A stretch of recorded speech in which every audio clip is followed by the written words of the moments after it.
ಇವತ್ತು ನಮ್ಮ ಅತಿಥಿಯಾಗಿ ಬಂದವರು ಡಾಕ್ಟರ್ ನಾಗೇಂದ್ರ ಪ್ರಸಾದ್.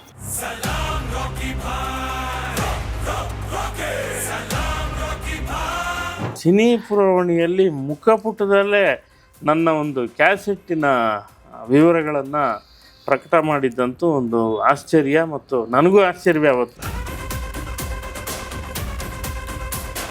ಆ ಪಾರ್ಕಲ್ಲಿ ದಿನ ಬೆಳಗ್ಗೆ ಸಂಜೆ ಕೂರ್ತಿದ್ದೆ, ಸೇಮ್ ಟೈಮ್ಗೆ ವಾಕಿಂಗ್ ಬರ್ತಿದ್ದೆ. ದಿನ ಅವರು ಪಾಸ್ ಆಗುವಾಗ ನಾನು ಹಿಂಗೆ ನಮಸ್ಕಾರ ಮಾಡ್ತಿದ್ದೆ, ಅವ್ರು ಹಿಂಗೆ ಅನ್ನೋರು, ಅಥವಾ ಅವರೇ ಮಾತಾಡ್ತಿದ್ದೆ, ಏನ್ರೇ ಆಯ್ತಾ ಊಟ ಅನ್ನೋರು, ಹೋಗ್ತಿದ್ರು.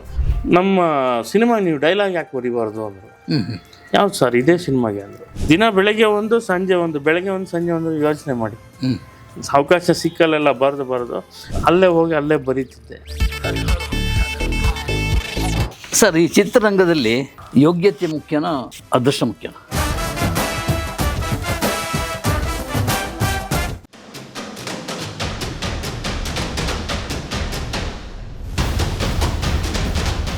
ನಮಸ್ಕಾರ. Ganesh Kasaragod, beyond limits. ಇವತ್ತೂ ನಾನು ಅದನ್ನು ಹೇಳ್ತಾ ಇದ್ದೀನಿ, ಬಿಯಾಂಡ್ ಲಿಮಿಟ್. ಎಲ್ಲ ಲಿಮಿಟ್ಗಳನ್ನು ಮೀರಿದಂತಹ, ಅದನ್ನು ನೆಗೆಟಿವ್ ಅರ್ಥದಲ್ಲಿ ಯಾರೂ ಭಾವಿಸಬೇಕಾಗಿಲ್ಲ. ಎಲ್ಲ ಪಾಸಿಟಿವ್ ಆಗಿ ಈ ಸಂದರ್ಶನ ಮಾಡಲಿಕ್ಕೆ ಹೊರಟಿದ್ದೀನಿ. ಬಿಯಾಂಡ್ ಲಿಮಿಟ್ಸಿಗೆ ಇವತ್ತು ನಮ್ಮ ಅತಿಥಿಯಾಗಿ ಬಂದವರು ನಾಗೇಂದ್ರ ಪ್ರಸಾದ್, ಡಾಕ್ಟರ್ ನಾಗೇಂದ್ರ ಪ್ರಸಾದ್. ಗೀತರಚನಾಕಾರರು ಹೌದು, ನಟರು ಹೌದು, ಆಮೇಲೆ ಏನು ಸ್ಕ್ರಿಪ್ಟ್ ಡೈರೆಕ್ಷನ್ ಏನೇನು ಇದೆಯೋ ಸಿನಿಮಾ ಫೀಲ್ಡಲ್ಲಿ ಅಷ್ಟನ್ನು ಹರಿದು ಕುಡಿದು ಬಂದಂತಹ ನಾಗೇಂದ್ರ ಪ್ರಸಾದ್ ಅವರು ನನಗೆ ಸುಮಾರು 25 ವರ್ಷಗಳಿಂದ ಪರಿಚಯ. ಈ 25 ವರ್ಷಗಳಲ್ಲಿ ಅವರು ಬೃಹದಾಕಾರವಾಗಿ ಬೆಳೆದಂಥ ಆ ಬೆಳವಣಿಗೆಯನ್ನು ನಾನು ಕಣ್ಣಾರೆ ಕಂಡಿದ್ದೀನಿ. ಎಲ್ಲ ರೀತಿಯಲ್ಲೂ ಪಾಸಿಟಿವ್ ಆಗಿ ಇಂಡಸ್ಟ್ರಿಗೆ ಏನೇನು ಬೇಕಿತ್ತೋ ಅದನ್ನೆಲ್ಲ ಸಂಘಟನೆ ಆಗಲಿ ಸಂದರ್ಭವಾಗಲಿ ಎಲ್ಲವನ್ನು ರೂಢಿಸ್ಕೊಂಡು ಅದನ್ನು ಅರ್ದು ಕುಡಿದು ಈಗ ನಮ್ಮ ಹತ್ರ ಕೂತ್ಕೊಂಡಿದ್ದಾರೆ. ನಾಗೇಂದ್ರ ಪ್ರಸಾದ್ ಅವರೇ, ನಮಸ್ತೆ. ಅರ್ದು ಕುಡಿದು ಹಾಗೆ ಸರ್, ಈಗ ನೀವು ಪೇಪರ್ ಕಟ್ಟಿಂಗ್ ಏನಂತ ಕೇಳಿದಿರಿ, ನಾನು ತೋರಿಸ್ಬಿಡ್ತೀನಿ. ವಿಜಯ ಕರ್ನಾಟಕ ಸರ್, ಇದನ್ನು ನೆನಪಿದೆಯಾ ನಿಮಗೆ? ಎಸ್ ಸರ್, ನನ್ನ ಹತ್ರನೂ ಇದೆ ಸರ್. ಕಾಪಿ ಇದೆಯಾ? ಎಸ್ ಇದೆ, ನನ್ನ ಹತ್ರನೂ ಇದೆ. ಇಟ್ಟಿದ್ದೀನಿ. ಇನ್ನು ಭಾಳಷ್ಟು ಸಲ ನಾನು ಪ್ರಸ್ತಾಪ ಮಾಡಿದ್ದೀನಿ ವೇದಿಕೆಯಲ್ಲೂ ಕೂಡ, ನಿಮ್ಮ ಕಾರ್ಯಕ್ರಮದಲ್ಲೂ ಕೂಡ ಮಾತಾಡಿದ್ದೀನಿ ಇದ್ರ ಬಗ್ಗೆ. ಅವತ್ತು ವಿಜಯ ಕರ್ನಾಟಕ ಪತ್ರಿಕೆ ವಿಶೇಷವಾಗಿ ಸಿನಿಮಾದ ವಿಶೇಷಗಳನ್ನು ಹೊತ್ತು ತರ್ತಾ ಇದ್ದಂಥ ಹೊತ್ತು. ಅಂದರೆ ಆಗ ಕನ್ನಡಪ್ರಭ,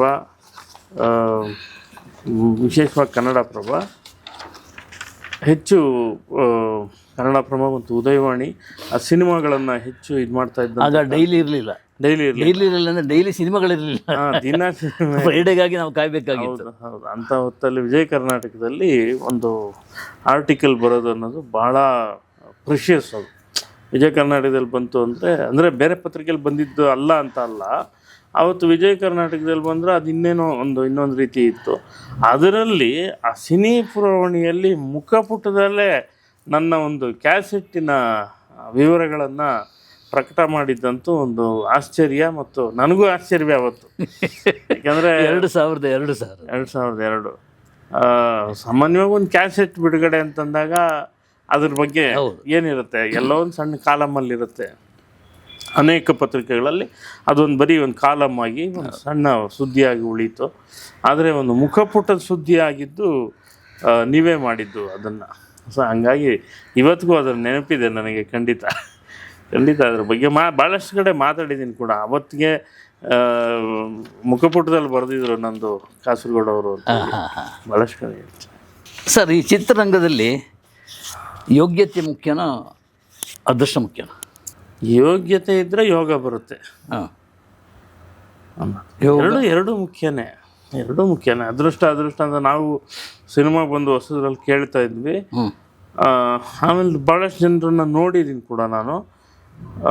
ತುಂಬ ಜನ ಶ್ರಮ, ಯೋಗ್ಯತೆ ಎಲ್ಲವನ್ನು ಇಟ್ಕೊಂಡ್ರೆ ಯೋಗ ಬರುತ್ತೆ. ಯೋಗ್ಯತೆ ಇದ್ದರೆ ಯೋಗ ಬರುತ್ತೆ. ಬಟ್ ಯೋಗ್ಯತೆ ಇರೋರು ತುಂಬ ಜನ ಇದ್ದು ಯೋಗ ಬರದೆ ಮೂಲಗಂಪಾದವರು ತುಂಬ ಜನ ಇದ್ದಾರೆ. ಈಗ ಡಿಮ್ಯಾಂಡು ಕಡಿಮೆ ಇತ್ತು, ಡಿಮ್ಯಾಂಡ್ ಜಾಸ್ತಿ ಇತ್ತು ಸಿನಿಮಾಗಳಿಗೆ, ಪೂರೈಕೆ ಕಡಿಮೆ ಇತ್ತು ಹಿಂದೆ. ನೀವು ಸಿನಿಮಾ ಪತ್ರಕರ್ತರಾಗಿ ಆರಂಭ ಕಾಲದಿಂದ ಈಗ ಒಂದು 20 ವರ್ಷಗಳ ಹಿಂದೆವರೆಗೂ ನೀವು ನೋಡಿದ್ರೆ ಸಿನಿಮಾಗಳು ಜಾಸ್ತಿ ಬರ್ತಿತ್ತು, ಕಡಿಮೆ ಬರ್ತಿತ್ತು, ಸಿನಿಮಾಗಳು ಕಡಿಮೆ ಬರ್ತಿತ್ತು, ಬೇಡಿಕೆ ಜಾಸ್ತಿ ಇತ್ತು. ಇವತ್ತು ಸಿನಿಮಾಗಳು ಜಾಸ್ತಿ ಇದೆ, ಬೇಡಿಕೆ ಕಡಿಮೆ ಆಗಿದೆ. ಈ ವ್ಯತ್ಯಾಸ ನೀವು ಗಮನಿಸಿದ್ದು. ಹೌದು. ಸೊ ನೀವು ಹೇಳಿದ ಪ್ರಶ್ನೆನೂ ಅಷ್ಟೇ. ಇಡೀ ಕರ್ನಾಟಕದಲ್ಲಿ ನಾನೇ ಭಾಳಷ್ಟು ಸಲ ಹೇಳ್ತಾ ಇರ್ತೀನಿ, ನನಗಿಂತ ಚಂದ ಬರೆಯೋರು ಇರ್ತಾರೆ, ಇಲ್ಲದೆ ಏನಿಲ್ಲ. ತುಂಬ ಅಪರೂಪದ ಕಾಮೆಂಟ್ ಇದು. ನಿಜ ಸರ್, ಯಾರೂ ಹೇಳಲ್ಲ ನಾನು ನಾನು ನಾನು ಈ ಚಿತ್ರರಂಗದಲ್ಲಿ ನನಗಿಂತ ಚಂದ ಬರೆಯೋರು ಎಷ್ಟೋ ಜನ ಇರ್ತಾರೆ. ಅವರುಗಳಿಗೆ ವೇದಿಕೆಗಳಿರಲ್ಲ ಅಥವಾ ಅವಕಾಶ ಇರಲ್ಲ, ಹಾಗೇನೋ ಇರುತ್ತೆ. ಅದು ನನಗೆ ತಲೆಯಲ್ಲಿ ಚೆನ್ನಾಗಿದೆ, ಆ ಪ್ರಜ್ಞೆ ಇದೆ, ಆ ಜಾಗೃತಿ ಇದೆ. ಆ ಕಾರಣಕ್ಕೆ ನಾನೇನು ಮಾಡ್ತೀನಿ ಅಂದರೆ ಹೆಚ್ಚು ಶ್ರಮಪಟ್ಟು ಕೆಲಸ ಮಾಡ್ತೀನಿ. ಓಕೆ. ಒಂದು ಕೆಲಸ ಅಂತ ಬಂದಾಗ ನನಗೆ ಅದನ್ನು ಸಂಪೂರ್ಣ ಶ್ರದ್ಧೆ ಮತ್ತು ಶ್ರಮ ಅದಕ್ಕೆ ಏನು ಬೇಕೋ ಅದಷ್ಟನ್ನು 100% ಕೊಡುವ ಪ್ರಯತ್ನ ಮಾಡ್ತೀನಿ. ಓಕೆ. ನಾನೇನೋ ಬರೆದು ಬಿಟ್ಟಿದ್ದೀನಿ, ಬೆಳೆದು ಬಿಟ್ಟಿದ್ದೀನಿ, ಇದು ಹಿಂಗೆ ಬರೆದ್ರೆ ಸಾಕು ಬಿಡು, ಅದು ಹೆಂಗಿದ್ದರೆ ಸಾಕು ಬಿಡು ಅನ್ನುವ ತಾತ್ಸಾರ ಯಾವ ಕಾರಣಕ್ಕೂ ಯಾವತ್ತಿಗೂ ಬಂದಿಲ್ಲ. ಇಲ್ಲ. ಬಹುಶಃ ಅದೇ ನನ್ನ ವಿಶಿಷ್ಟತೆ, ಅಥವಾ ಅದೇ ನನಗೆ ಇವತ್ತು ಇಲ್ಲಿವರೆಗೆ ಇಲ್ಲಿ ಕೂತ್ಕೊಳ್ಳಿಕ್ಕೂ ಅದೇ ಕಾರಣ ಅಂತ ನಾನು ಭಾವಿಸ್ತೀನಿ. ನೀವು ಪ್ಲ್ಯಾನ್ ಮಾಡಿಯೇ ಬಂದ್ರ ಇಂಡಸ್ಟ್ರಿ? ಇಲ್ಲ ಸರ್, ಇಲ್ಲ. ಹೇಗಾಯ್ತು ಅದು ಪರಿಸ್ಥಿತಿ ಆಗಿದೆ? ಸಿನಿಮಾಗೆ ಬರಬೇಕು ಅಂತ ಅಂದ್ಕೊಂಡಿದ್ದು ನಿಜ. ನಾನು ನಮ್ಮ ಎಸ್ ಮೂರ್ತಿಯವರ ಅಭಿನಯ ತರಂಗದಲ್ಲಿ ರಂಗಭೂಮಿ ಡಿಪ್ಲೊಮಾ ಮಾಡಿದೆ. ಓಕೆ. ಅದರ ಹಿಂದೆ ಮುಂದೆ ಕೂಡ ನಾನು ನಾಟಕಗಳು ಮಾಡ್ತಿದ್ದೆ. ನಮ್ಮದೇ ಒಂದು ತಂಡ ಕಟ್ಕೊಂಡು ನಾನು ನಾಟಕ ಬರೀತಿದ್ದೆ, ಅಭಿನಯ ಮಾಡ್ತಿದ್ದೆ, ನಿರ್ದೇಶನ ಮಾಡ್ತಿದ್ದೆ. ಆಮೇಲೆ ಬ್ಯಾಕ್ ಸ್ಟೇಜ್ ಪ್ರತಿಯೊಂದು ರಂಗಭೂಮಿಲಿ ಮತ್ತು ರೇಡಿಯೋ ನಾಟಕಗಳನ್ನ ವಿಶೇಷವಾಗಿ ಆವತ್ತಿನ ಯುವ ಭಾರತಿ ಅಂತ ಬರ್ತಿತ್ತು. ನಾಟಕಗಳು 15 ನಿಮಿಷ, ಅರ್ಧ ಗಂಟೆ, ತಾಸಿನ ನಾಟಕಗಳು, ರೇಡಿಯೋ ನಾಟಕಗಳು, ಅದನ್ನು ಮಾಡ್ತಿದ್ದೆ. ನಾನೇ ಬರೆದು ಅಭಿನಯಿಸಿ ತಂಡ ಕಟ್ಕೊಂಡು ಎಲ್ಲ ಮಾಡ್ತಿದ್ದೆ. ಅದು ನಮ್ಮ ತಲೆಯಲ್ಲಿದ್ದಿದೆ ಅಂದರೆ ಸಿನಿಮಾಗೆ ಬರಬೇಕು, ಸಿನಿಮಾ ಏನೇನೋ ಕನಸುಗಳು, ಸಿನಿಮಾ ಮಾಡಬೇಕು ಅಂತ. ಆದರೆ ನನಗೆ ಆ ಥರ ಇರಲಿಲ್ಲ. ನಾನು ದಿಢೀರಂತ ನಾಳೆ ಬೆಳಗ್ಗೆ ಸಿನಿಮಾವನ್ನು ನೋಡೋಕ್ಕಂತ ನಾನು ಪ್ರಯತ್ನವೂ ಪಟ್ಟವನಲ್ಲ. ಎಲ್ಲ ಆಕಸ್ಮಿಕವಾಗಿ ನಡೆದದ್ದೇ. ನಾನು ಪ್ರತಿನಿತ್ಯ ಒಂದು MA ಓದ್ತಿದ್ದೆ. ನಾನು ಸಂಜೆ ನಾಟಕಗಳು ಮಾಡೋದು, ಎಲ್ಲ ಸೇರೋದು, ಸ್ನೇಹಿತರು ಎಲ್ಲ. ಒಂದು ಬೆಳಿಗ್ಗೆ ಸಂಜೆ ಒಂದೊಂದು ತಾಸು, 2 ತಾಸು ಪಾರ್ಕಲ್ಲಿ ಕುತ್ಕೊಂಡು ಓದ್ಕೋತಾ ಇದ್ದೆ. ಓಕೆ. ನಾವು ಮನೆ ಚಿಕ್ಕದು, ಆಮೇಲೆ ರಶ್ ಏರಿಯಾ ನಂದು. ಅಲ್ಲಿಂದ ಒಂದು ಅರ್ಧ ಕಿಲೋಮೀಟ್ರ್ ದೂರದಲ್ಲಿ ಒಂದು ಪಾರ್ಕು. ಆ ಪಾರ್ಕಲ್ಲಿ ದಿನ ಬೆಳಗ್ಗೆ ಸಂಜೆ ಕೂರ್ತಿದ್ದೆ. KV ಜಯರಾಮ್ ಅವರು ಸೇಮ್ ಟೈಮ್ಗೆ ವಾಕಿಂಗ್ ಬರ್ತಿದ್ರು. Okay. Devaiah park? Devaiah park ಅಲ್ಲ, ಮರಿಯಪ್ಪನಪಳ್ಳಿ ಆನೆ ಪಾರ್ಕ್ ಅಂತಲೂ ಕರೀತಾರೆ ಅದನ್ನು. ಅದು ಗಾಯತ್ರಿ ಪಾರ್ಕ್ ಅಂತಲೂ ಅಂತಾರೆ. ಸೊ ಆ ಪಾರ್ಕಲ್ಲಿ ಬೆಳಗ್ಗೆ ಸಂಜೆ ನಾನು ಅದು ಭಾಳ ಹಿಂದೆ ಒಂದು ಪೊಲೀಸ್ ಪಬ್ಲಿಕ್ ಅಂತ ಒಂದು ಪತ್ರಿಕೆ, ಕುಂಚ ಪ್ರಪಂಚ ಅಂತ ಒಂದು ಪತ್ರಿಕೆ, ಹೋರಾಟದ ಹಾದಿಯಲ್ಲಿ ಅಂತ ಒಂದು ಪತ್ರಿಕೆ, ಈ ಎಲ್ಲ ಪತ್ರಿಕೆಗಳಿಗೆ ಲೇಖಕನಾಗಿದ್ದೆ ನಾನು. ವರದಿ ಬರೀತಿದ್ದೆ, ಲೇಖನಗಳು ಬರೀತಿದ್ದೆ, ಪದ್ಯಗಳು ಬರೀತಿದ್ದೆ. ಸ್ಟಾರ್ ಆಫ್ ಬೆಂಗಳೂರು ಅಂತೇಳಿ ಒಂದು ಶುರು ಮಾಡಿದ್ವಿ. ಹಾಯ್ ಬೆಂಗಳೂರು ಶುರು ಆದ ಒಂದು ತಿಂಗಳಲ್ಲೇ ಇವತ್ತಿಗೂ ನಡೀತಾ ಇದೆ. ಆ ಸ್ಟಾರ್ ಆಫ್ ಬೆಂಗಳೂರಿನ ಆರಂಭದ ದಿನಗಳಲ್ಲಿ ಅದರ ಒಟ್ಟು ಭಾಳಷ್ಟು ಸಂಚಿಕೆಗಳನ್ನು ಕೂತು ಸಿದ್ಧಪಡಿಸ್ತಾ ಇದ್ವಿ. ಹೀಗೆ ಪತ್ರಿಕಾ ಲೋಕದಲ್ಲಿ ಒಂದಷ್ಟು ಕೆಲಸ ಮಾಡ್ತಾ ಇದ್ದ ಸಂದರ್ಭದಲ್ಲಿ ನಾಗಾಭರಣ ಅವರನ್ನು ಇಂಟರ್ವ್ಯೂ ಮಾಡಿದ್ದೀನಿ ನಾನು. ಚಾಮುಂಡೇಶ್ವರಿ ಸ್ಟುಡಿಯೋಗೆ ಹೋಗಿ. ಸೂಪರ್. KV ಜಯರಾಮ್ ಅವ್ರನ್ನ ಇಂಟರ್ವ್ಯೂ ಮಾಡಿದ್ದೀನಿ. ಆಗ ಇದು ಸುಂದರ್ ಕೃಷ್ಣ ಅರಸ್ ಅವ್ರನ್ನ ಇಂಟರ್ವ್ಯೂ ಮಾಡಿದ್ದೀನಿ. ಹೀಗೆ ಭಾಳಷ್ಟು ಜನ ಸಿನಿಮಾ ಆಸಕ್ತಿ ಇತ್ತು ನನಗೆ. ಅವಕಾಶ ಆದಾಗ ಸಿನಿಮಾದವ್ರನ್ನ ಇಂಟರ್ವ್ಯೂ ಮಾಡ್ತಿದ್ದೆ. KV ಜಯರಾಮ್ ಅವರು ಹಂಗೆ ನನಗೆ ಗೊತ್ತು, ಅವ್ರ ಮುಖ. ಹೆಚ್ಚಾಗಿ ನಮಗೆ ನಿರ್ದೇಶಕರುಗಳು ಇವತ್ತಿನ ಥರ ವೇದಿಕೆಗಳಿಲ್ಲಲ್ಲ, ಗೊತ್ತಾಗ್ತಿದ್ದಿದ್ದು ಕಡಿಮೆ. ಅದನ್ನೇ ಫಾಲೋ ಮಾಡೋರು ಗೊತ್ತಾಗ್ತಿತ್ತು ಹಾಗೆ. ಸೊ KV ಜಯರಾಮ್ ಅವ್ರನ್ನ ವಿಶ್ ಮಾಡಿದೆ. ಸರ್, ನಾನು ಹಿಂಗೆ ಪತ್ರಿಕೆಯಲ್ಲಿ ಬರೆದಿದ್ದೆ ಅಂತ.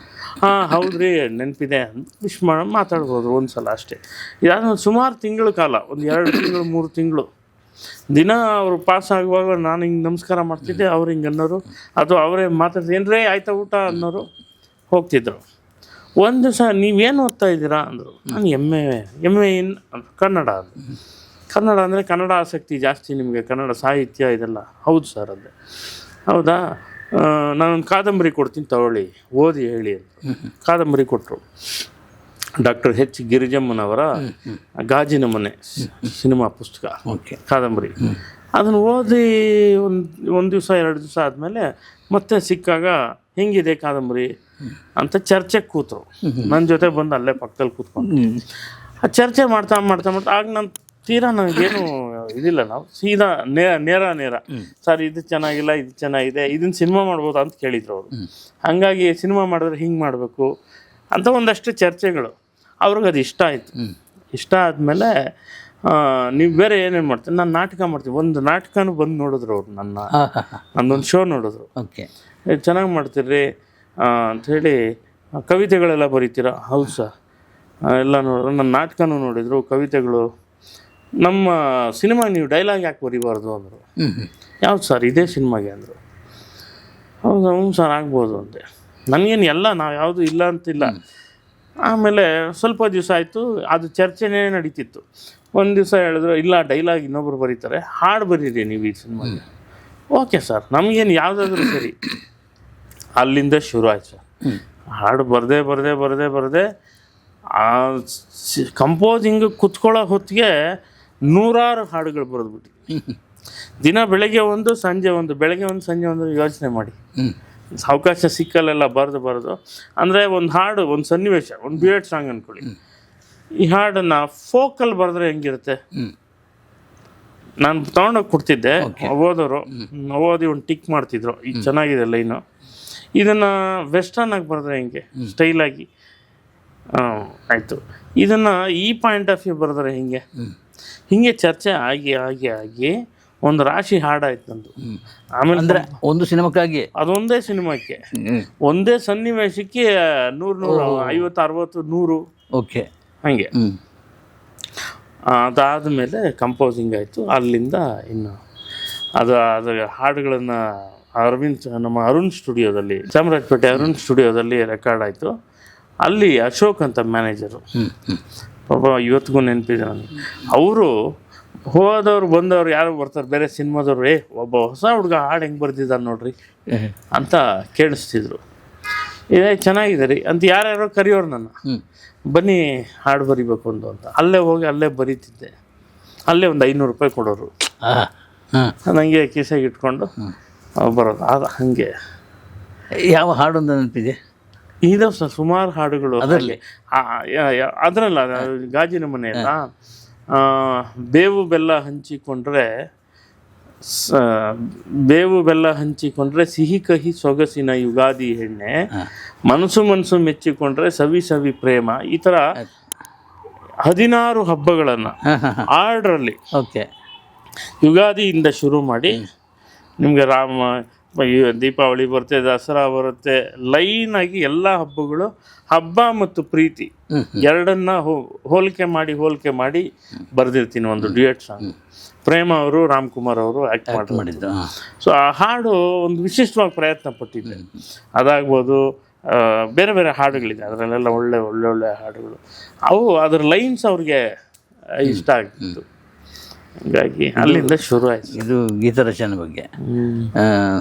ನಾನು ನಿನ್ನನ್ನು ಪ್ರೀತಿ ಮಾಡುವೆ, ನೀನು ಎಂದರೆ ನನಗೆ ಇಷ್ಟ. ಇದೇ ಸರ್ ಬೇಕಾಗಿತ್ತು. ಹಂಸಲೇಖ ಅವರು ಇದಕ್ಕೆ ಕಂಪೋಸರ್ ಆಗ್ತಾರೆ ಅಂತ ಅಂದ ತಕ್ಷಣ ಭಾಳ ಖುಷಿ ಆಯ್ತು. ಇನ್ನು ಸಿನಿಮಾ ಇನ್ನೊಂದು ಎತ್ತರಕ್ಕೆ ಹೋಗುತ್ತೆ ಅಂತ. ಪ್ರಥಮ ಸಂಭಾವನೆ ಕೇಳಿದಷ್ಟಂತೂ ಯಾರು ಇವತ್ತಿನವರೆಗೂ ಕೊಟ್ಟಿಲ್ಲ ಸರ್. ಸುಖವಾಗಿದ್ರ? ಎಲ್ಲರಿಗೂ ಸಮಸ್ಯೆಗಳು, ಕಷ್ಟಗಳು ಎಲ್ಲರಿಗೂ ಇರುತ್ತೆ. 8 ರೂಪಾಯಿನ ಚಪ್ಪಲಿ ಬರ್ತಿತ್ತಾಗ, ಲಾರಿ ಟೈರಲ್ಲಿ ಕಟ್ ಮಾಡಿ ಚಪ್ಪಲಿ ಮಾಡಿರ್ತಾರೆ. ಅಂಥದ್ದೊಂದು ಚಪ್ಪಲಿ ಹಾಕೊಂಡು ಗಾಂಧಿನಗರಕ್ಕೆ ಬಂದವನು. ಕೂಡಿಡೋ ಥರ ದುಡ್ಡೇನಿಲ್ಲ.